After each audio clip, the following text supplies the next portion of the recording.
ఈ వీడియోలో తెల్లవారుజామున 3 గంటల నుండి 5 గంటల వరకు మేల్కొనడం యొక్క ఆధ్యాత్మికత గురించి మాట్లాడుతున్నాం.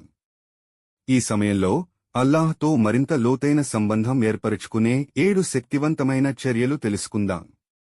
తహజ్జుద్ ప్రార్థన.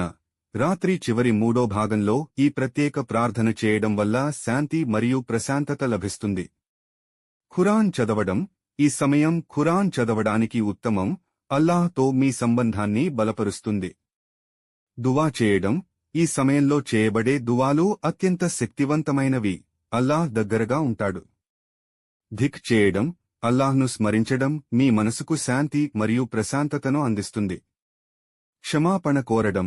ఈ సమయంలో ఇస్తిగ్ఫార్ చేయడం అత్యంత ఫలప్రదం. ఆలోచనలు ప్లాన్ చేయడం. ఈ సమయం మీ రోజు కోసం ఉద్దేశాలతో ప్రణాళికలు సెట్ చేయడానికి ఉత్తమం. ధ్యానం చేయడం. అల్లాహ్